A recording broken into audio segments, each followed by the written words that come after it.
Mes chers compatriotes, nous sommes ce soir le lundi 15 mars 2021 et l'affaire du vaccin AstraZeneca est maintenant présente dans tous les esprits. Voici 4 jours, à partir du 11 mars, on a commencé à voir apparaître des pays qui, les uns après les autres, décidaient de suspendre l'utilisation du vaccin AstraZeneca, qui, je le rappelle, est un vaccin qui est anglo-suédois. On a eu successivement, parce qu'il y avait eu des problèmes qui avaient été repérés, notamment des thromboses, des personnes décédées, par exemple en Autriche et également en Norvège. On a eu successivement 8 pays et qu'il y a 4 jours, on les uns après les autres, suspendu le vaccin AstraZeneca. C'était l'Autriche, le Danemark, l'Estonie, l'Islande, la Lettonie, la Lituanie et le Luxembourg et la Norvège. Le lendemain, c'est l'Italie, 9e pays, qui les a rejoints pour suspendre. Il s'agissait là d'un lot, mais quand on dit un lot, c'est pour essayer de cacher à l'opinion publique un début de changement à 180 degrés d'une stratégie. Le lendemain, c'est la Thaïlande, un pays d'Extrême-Orient, et qui, à son tour, suspendait l'utilisation du vaccin AstraZeneca. Et puis hier, on apprenait la Bulgarie, les Pays-Bas, la Roumanie, et l'Irlande qui suspendaient à leur tour. Et donc aujourd'hui, c'est l'Allemagne qui, en début d'après-midi, a annoncé qu'elle suspendait l'utilisation de ce vaccin. 1 heure après, la France suspendait à son tour. C'est-à-dire qu'à partir du moment où l'Allemagne avait décidé de suspendre le vaccin AstraZeneca, la France, qui est complètement asservie d'une façon pénible et pathétique à l'Allemagne, la France, M. Macron, se mettait à la remorque de Mme Merkel et annonçait également qu'il suspendait le vaccin. Et puis, en fin de journée, on apprenait que c'était autour de l'Espagne, ce qui fait 17 pays. Je voudrais préciser que ces suspensions de vaccins sont motivées par des incidents graves sur lesquels on a des informations finalement parcellaires. Parce que vous imaginez bien que l'affaire concernant la santé publique, mettant en jeu des milliards de dollars, mettant en jeu également la responsabilité, la réputation, la crédibilité des gouvernements du monde entier, il est bien évident que ce qu'en entend le grand public, ce ne sont que des bribes. Mais si ces décisions ont été prises, c'est parce qu'il y avait matière. J'ai déjà dit que des personnes sont décédées en Norvège, en Autriche. On apprenait par la Norvège que 3 jeunes avaient fait des hémorragies superficielles de la peau, etc., etc. Donc ce vaccin pose problème. Je voudrais ici d'ailleurs réfuter, j'ai vu certaines personnes qui m'expliquent qu'en fait ce serait une attaque contre le Royaume-Uni pour les punir du Brexit. Je n'en crois rien. Puisque ce soir, au moment même où je parle, il y a quand même encore la moitié des pays membres de l'Union européenne qui n'ont pas interdit AstraZeneca. Je rappelle également que certains pays ont un intérêt à ce que le vaccin continue d'être diffusé. Je pense par exemple à la Belgique, qui a une usine de fabrication sur son territoire, c'est-à-dire sur le sol de l'Union européenne.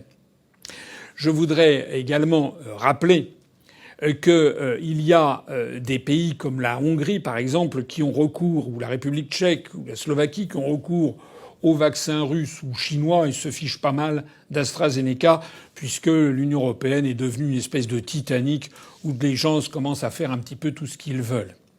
D'ailleurs, il n'y a pas de cohésion particulière. M. Macron a dit que la France suspendait pendant 24 heures. C'était sans doute pour essayer de faire bonne figure face à la gifle diplomatique que Mme Merkel lui a administrée, puisque l'Allemagne a décidé, sans avertir la France, de suspendre son vaccin.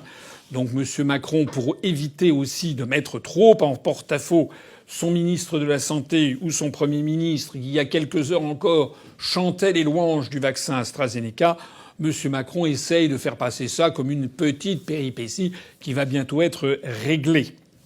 C'est d'ailleurs la tonalité générale des médias français qui essayent de cacher sous le tapis ou de faire passer comme une péripétie, quelque chose qui arrive régulièrement, ce qui en fait est un signal absolument dramatique. Donc pendant que la France dit qu'elle va suspendre pendant une journée. L'Allemagne a dit qu'elle suspend on ne sait pas combien de temps. L'Italie a dit qu'elle suspendait un lot. Maintenant, l'Espagne dit que ça va suspendre 15 jours. Tout le monde se raccroche à une décision qui devrait être par l'Union européenne. La vérité, c'est que là-dedans, nous avons affaire à des gouvernants qui, en fait, ont perdu le sens des responsabilités. Monsieur Véran, le ministre de la Santé, s'est fait injecter ce vaccin AstraZeneca au début du mois de février. Et il a, le 6 mars, envoyé une lettre aux soignants, aux infirmiers, au personnel soignant des hôpitaux pour quasiment exiger qu'ils le fassent. Or, il se trouve que justement, le personnel soignant des hôpitaux est extrêmement réticent à la vaccination, surtout celle de AstraZeneca, parce qu'il voit sur le terrain que cette vaccination ne se passe pas si bien que cela. Et donc, M. Véran a donc fait un acte de cet autoritarisme insupportable qui insupporte les Français et qui d'ailleurs a mis dans une colère noire les syndicats d'infirmiers qui se disaient mais comment se fait-il qu'on nous impose d'accepter dans notre corps, dans notre chair, un vaccin qui est aussi prématuré et qui donne des résultats que nous voyons sur le terrain qui peuvent poser des problèmes. Quant au Premier ministre, il disait hier sur Twitch, il y a moins de 24 heures avant que la France suspende ce vaccin, il disait encore de lui faire confiance. En réalité, où que l'on regarde ce gouvernement, on ne voit que des scandales. Et en particulier, mais pas seulement, sur la gestion de la Covid-19, dont nous fêterons demain la première année du confinement qui datait du 16 mars 2020. Il n'y a eu que des scandales depuis le fait que l'hydroxychloroquine a commencé à être traitée comme une substance dangereuse à partir du mois de janvier, alors que ça faisait 60 ans que ce médicament était administré sans problème, était vendu sans ordonnance, à continuer par les masques dont on nous avait expliqué que fallait surtout pas les utiliser, pour ensuite nous les imposer, à continuer avec ces confinements, reconfinements, déconfinements, couvre-feu, mesures plus absurdes les unes que les autres, avec notamment cette fermeture de musées, de salles de cinéma, de théâtre, de concerts, de monuments historiques, alors même qu'au même moment, dans le métro parisien, les gens sont serrés comme des sardines parce que là, il s'agit d'aller au travail et là, il s'agit de ne pas gêner trop les grands groupes capitalistiques qui possèdent les grandes entreprises. Et tout ceci culmine avec le scandale absolu du silence, de l'omerta de type mafieux qui repose sur les traitements. Ce soir, on peut estimer que du fait de la gestion par Macron, Castex et Véran, environ 1 million de Français ont dû être vaccinés avec au moins une dose d'AstraZeneca. Des chiffres exacts que j'ai découverts sur BFM TV, si tant est que ce soit une source fiable, c'est que 1 137 000 doses AstraZeneca avaient été achetées à la fin février, 273 000 avaient été injectées le 27 février. Et comme le gouvernement a mis le paquet pendant la première quinzaine de mars, qu'il y a actuellement 5 millions, paraît-il, de Français vaccinés, on peut estimer qu'il y a environ 1 million de Français qui ont été vaccinés ce soir avec ce vaccin AstraZeneca que le gouvernement, contraint et forcé, est obligé de suspendre. C'est-à-dire 1 million de Français cobayes. Voilà la vérité. Si ce vaccin est suspendu, c'est parce qu'il pose des problèmes de santé graves. Je rappelle que ça ne fait guère que 3 mois qu'il est utilisé. Et j'ai malheureusement le devoir de souligner, mais ça fait des mois, des semaines que je le dis, que l'expérience historique, comme on l'a vu pour le vaccin H1N1 par exemple, montre que l'on ne peut juger de l'efficacité et de l'innocuité d'un vaccin que sur moyen et long terme. Pas seulement au bout de 3 mois. D'ailleurs, on voit que les effets négatifs commencent à apparaître au bout de 3 mois. Mais au bout de 5 mois, 6 mois, 1 an, 2 ans, pour le vaccin H1N1, c'est au bout de 2 ans qu'on avait commencé à se rendre compte du problème posé par les effets nocifs, notamment le développement foudroyant de ces maladies incurables qui sont la narcolepsie. Alors les événements se chargent ici de montrer la réalité de la situation. Il s'est trouvé qu'en France, des personnes dont je m'enorgueillis de faire partie, qui ont appelé à la prudence, à ne pas se précipiter, qui ont souligné à quel point les vaccins étaient quelque chose qui pouvait être dangereux puisqu'il s'agit de mettre dans un corps humain une substance pour toujours et qu'il fallait être bien sûr de ce que l'on faisait. Il y a eu bien peu de responsables politiques qui ont dit ça. Il y a eu davantage de médecins, ce qui est normal, des professeurs, je pense au professeur Raoult, au professeur Perronne, au professeur Montagnier, à d'autres professeurs ou à du corps médical, je pense à Louis Fouché par exemple, que j'avais eu le plaisir de recevoir sur UPR TV, qui eux aussi ont appelé à la prudence les Français, à ne pas accepter d'être transformés en cobayes parce que le gouvernement et parce que le bombardement médiatique leur disait qu'il fallait le faire. Eh bien, tous ceux-là qui ont attiré l'attention des Français sur la prudence ont été traînés dans la boue, moi aussi, par des chasseurs de complotistes, de conspirationnistes. On nous a traités de tous les noms. On nous a dit que nous étions des irresponsables, des complotistes, des dingues, des fous dangereux. On a même dit qu'il fallait nous retirer la parole.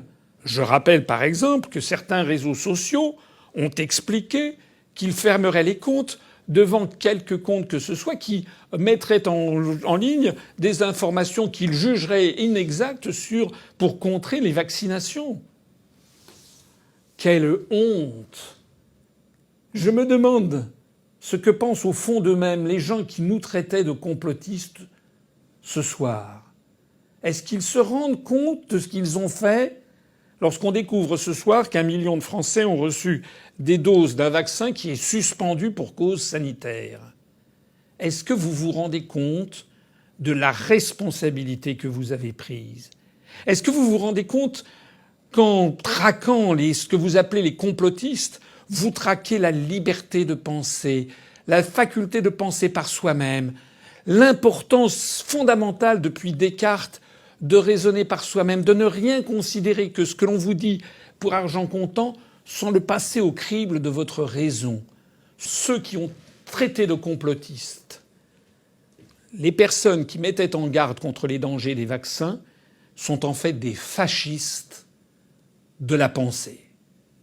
Un autre enseignement de cette affaire d'aujourd'hui, c'est que si l'Allemagne n'avait pas décidé de suspendre le vaccin AstraZeneca, la France ne l'aurait pas suspendu ce soir.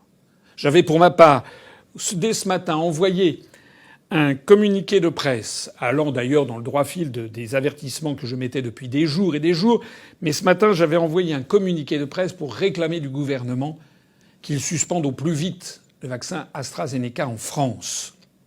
S'il avait suivi mon conseil encore ce matin, au minimum, M. Macron aurait sauvé l'honneur de la France et aurait mis l'Allemagne dans l'embarras. Alors que là, il a fallu attendre que Mme Merkel en décide ainsi dans son coin, sans prévenir le gouvernement français. Quelle honte, quel avilissement de notre pays, quelle sinistre plaisanterie que ce prétendu couple franco-allemand. Parce que moi, j'ai été aux affaires. Je sais ce qui se passe dans les cabinets ministériels. Normalement, ce qui aurait dû se passer, c'est que sur une affaire d'une aussi grande importance, il aurait dû y avoir des contacts très nourris, très nombreux et quotidiens depuis des jours et des jours entre le ministère de la Santé français et ses homologues néerlandais, allemands, autrichiens, italiens, espagnols. Pas du tout. C'est le chacun pour soi, comme toujours dans l'Union européenne, mais tous derrière l'Allemagne. En réalité, cette affaire qui vient d'exploser à la figure de tout le monde montre que nos dirigeants sont complètement à la ramasse. Macron, Castex, Véran naviguent à vue en fonction de pression et de l'intérêt des laboratoires pharmaceutiques en fonction peut-être de leur intérêt personnel. Mais ce qui est certain, c'est que c'est au détriment de l'intérêt des Français. Et ça ne peut plus durer. Les Français veulent avoir un véritable homme d'État qui défende leur intérêt et non pas l'intérêt de Big Pharma, et veulent avoir un chef d'État qui défende la France et non pas un caniche qui se mette à la remorque de l'Allemagne, quoi que Mme Merkel puisse dire ou faire. Alors, moi j'appelle ici à un sursaut de toute l'opposition, quelle qu'elle soit, sur cette affaire très précisément. Je ne veux pas faire ici un rassemblement général.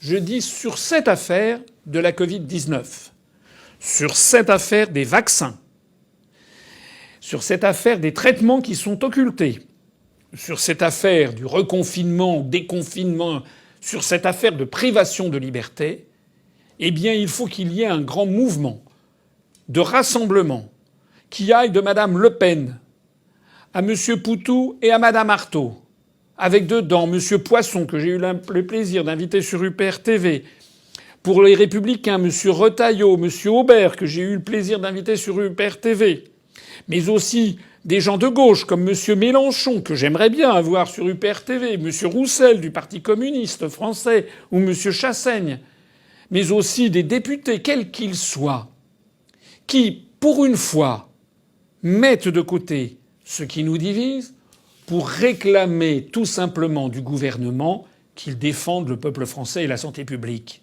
Comme je l'ai fait en lien avec Nicolas Dupont-Aignan et Florian Philippot lorsque nous avons adressé un courrier à Olivier Véran le 2 janvier, ça fait 2 mois et demi, nous n'avons toujours pas eu de réponse.